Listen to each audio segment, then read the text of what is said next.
Teenage Mutant Ninja Turtles, Naruto, issue number 1. What a weird freaking crossover. I can't believe those two words came out of my mouth in the same sentence. Teenage Mutant Ninja Turtles and Naruto. Wow. They are just crossing over the Turtles with everything nowadays. We had the Stranger Things, we had Street Fighter, now we're having Naruto of all things. So I was always kind of interested to see, okay, how are they going to do this? Is it going to be the Turtles like get teleported into Naruto's world somehow? I even came up maybe with the idea where Jiraiya throws Naruto off the cliff, and rather than summoning Gamabunta, he instead summons like one of the turtles. Like that would have been kind of interesting. But no, instead we're doing some weird thing where the turtles already exist within the universe. And instead of like New York City, it's called the Big Apple Village. So this is like its own little universe, which I guess is fine because the timeline for this is already weird. Like this is obviously pre-Naruto Shippuden, and it's before Sasuke defects, but after Tsunade becomes Hokage. Anyone who's read the manga, like there's not much like time. Almost as soon as Tsunade came back, Sasuke defected not long after. So this is like its own separate timeline universe where the turtles and the Big Apple exists within the elementals. Yeah, basically, Team 7 has a mission to deliver April to the Big Apple or village. And April looks kind of interesting here. With the dark skin and orange hair, she kind of reminds me of Kurue from the Cloud Village, only with orange hair instead of red hair. Which kind of makes me wonder if maybe the Big Apple is like a part of Cloud Village. I mean, I think it's its own village, but yeah, I'm just spitballing here. Like April looks very like she reminds me a lot of Karue. So that's basically their mission. They just have to deliver April to the Big Apple. Oh, we have this one weird panel where Naruto is trying to help a turtle that has flipped onto its back, and all of a sudden the next panel, it shows Naruto face planting with smoke around, and Sakura has her hand outstretched, but she also has a surprised look on her face. So I'm wondering, like, did she just whack Naruto? Which I hope not, because that was one thing that I really hate about her personality. I'm one of those people that I absolutely despise the anime trope where the women beat on the guys and it's supposed to be a comedic gag. I get it, like cultural differences and stuff like that. Like over there, it's seen as funny. I just find it very not pleasant. Maybe it's because like I've had issues in the past where I've dated a girl who was like physically abusive. Thankfully, that relationship didn't last long because as soon as that started happening, I was like, nope, I'm not doing this. But I never cared for that kind of thing where, you know, characters would beat on the female characters would beat on the male characters and it would be like a gag. So yeah, I think this is kind of interesting how it's like its own weird universe where they're kind of just meshing the two worlds together. So it's not like our turtles. These are brand new turtles. This is a brand new April. This isn't like any previous universe turtles. This isn't Mirage turtles. This isn't IDW turtles. This isn't Image turtles or like cartoon turtles or anything like that. This is its own separate universe. This is the first time we're seeing this version of April. The first time we're going to be seeing this version of the turtles. And I think that's an interesting take. Basically, what it turned out is that April had come to the village hidden in the leaves so that she can talk to Tsunade. Basically, she wants to talk to someone who is an expert in ninja biology. And she's doing a news story on experimental science. And the reason why is because back in the Big Apple Village, there was a scientist named Baxter Stockman, and he had been let go from the city's like foremost university, which is kind of weird to have a university in a hidden village. Because is there a normal school in the hidden villages? I think it's just the ninja academies, if I'm remembering right. It's been a long time since I've read Naruto. But yeah, there's a scientist, Baxter Stockman. He used to work at a university. The university hired him to engineer machines. But instead, he used the school budget and to do biological research. And so the university wasn't happy, so they got rid of him. And Baxter Stockman became obsessed with using biomutations to create like military applications. He wanted to mix human traits with animal traits to create like the ultimate soldier. And he wanted to basically create mutant ninjas, which Kind of reminds me of Ochimaru. So she went to the village hidden in the leaves to talk to Tsunade, and now she's being escorted back. And that's when the foot attack. And the foot seems to be being led by some kind of fox girl. We don't see her face. She's wearing a mask, but Naruto notices that she has a fox tail.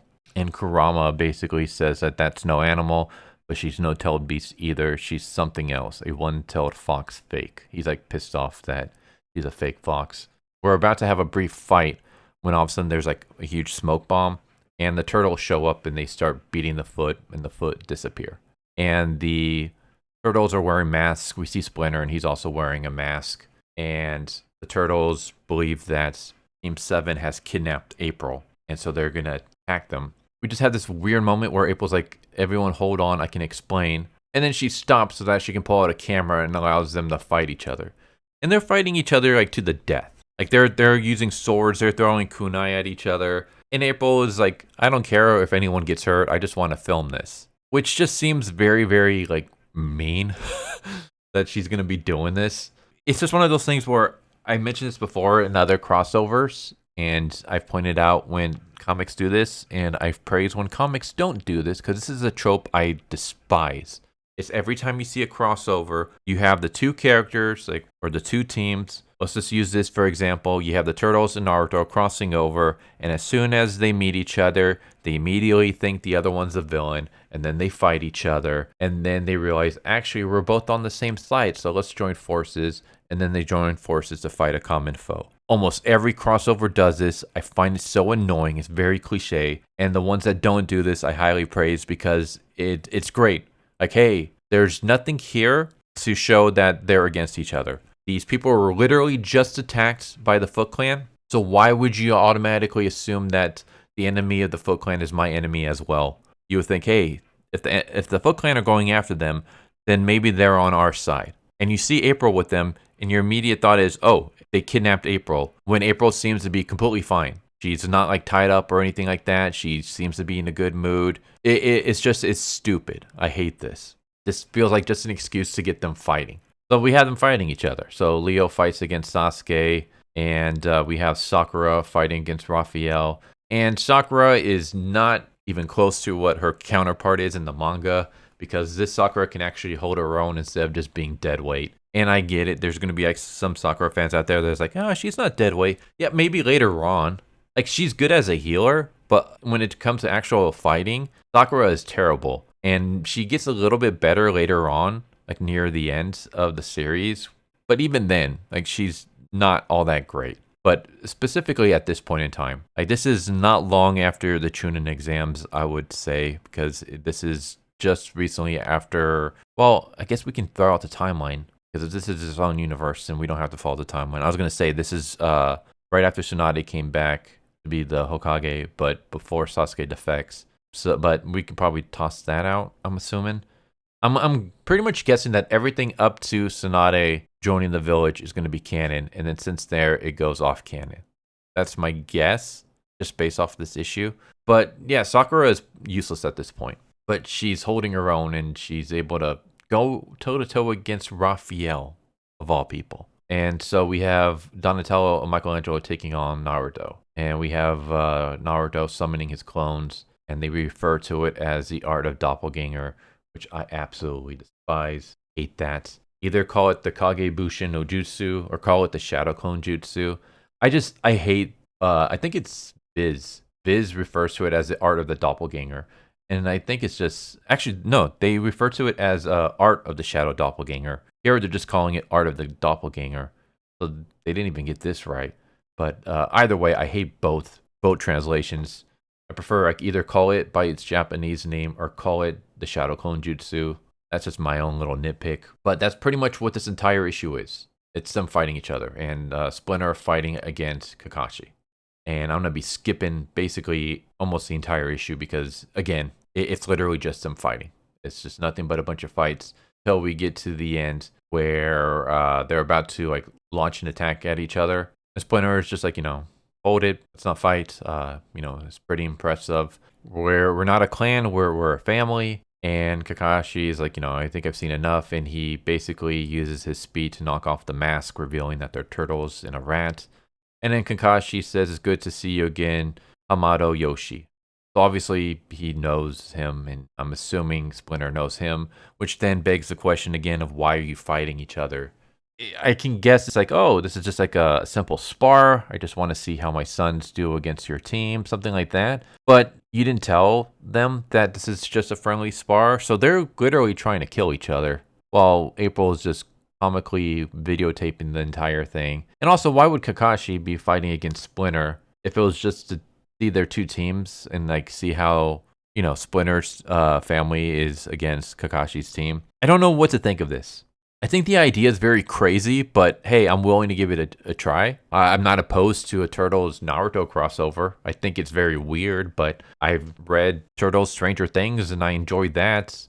I read Turtles and Street Fighter and I found some enjoyment in that. So I'm all board for it. I think the artwork is really cool. I think it captures, it's not very like anime-ish, but it's still, Naruto characters look like Naruto characters. They just look a little bit more westernized, but not too much. Like they're still easily identifiable. I like the turtle designs. So the artwork is really good. The fight scenes are cool. But it just seems like it's pointless fight scenes just for a pointless fight scene. Like the reason why they're fighting each other doesn't make any sense. It's just the turtles believe that April's been kidnapped even though there's no excuse or reason for them to believe that. And Kakashi and Splinter already know each other, but they're going to fight each other anyways just because, I don't know, they want to test themselves. But we don't get that until the very end.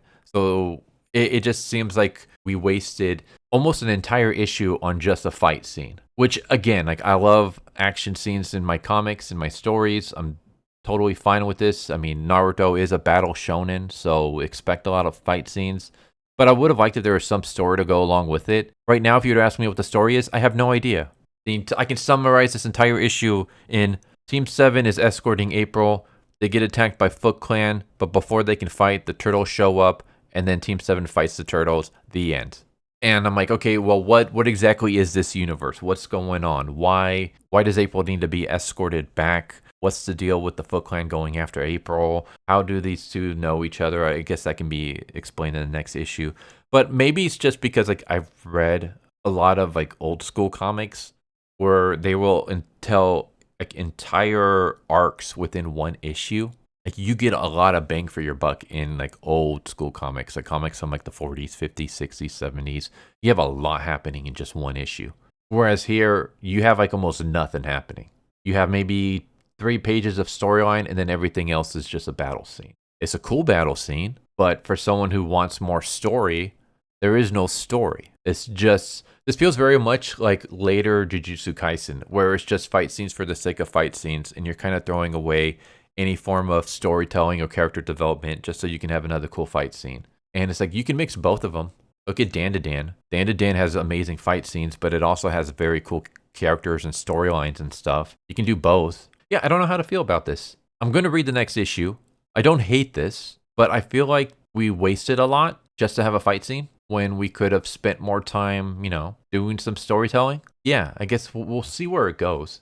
But yeah, that's Teenage Mutant Ninja Turtles Naruto issue number 1. Very weird crossover. Interesting take on how they're introducing the two worlds, where instead of like one being teleported to the other, it's basically this is a non-canon universe where New York, Manhattan is actually a ninja village called the Big Apple Village, and the turtles like exist within this world already.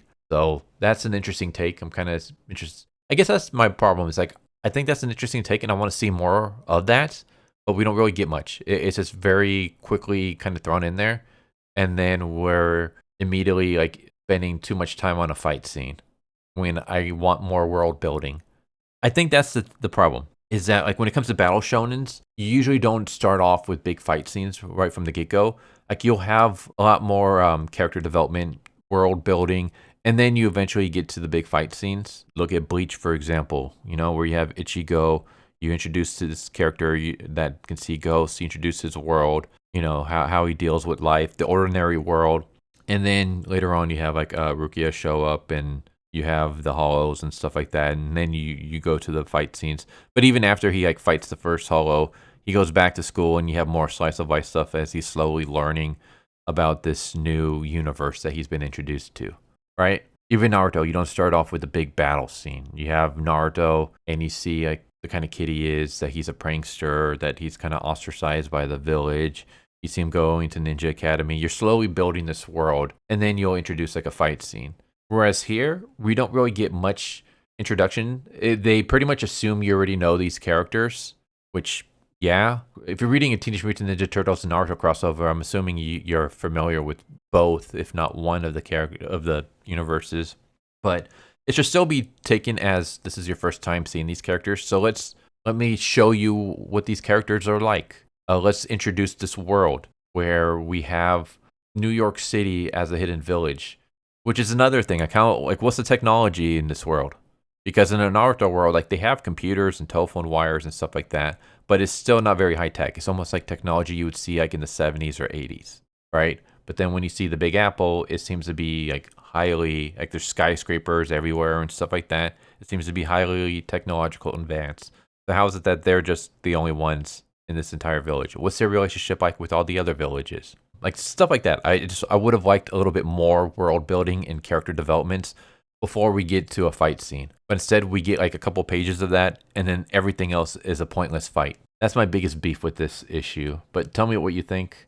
Anyways, there you go. I hope you enjoyed, and I hope to see you next time. Take care. Later. Thank you for watching my video. I hope you enjoyed it. If you didn't, I still want to thank you for watching it this far, and I hope the next one is more to your liking. With that said, thank you once again, and I hope you guys and gals have a good one. Later.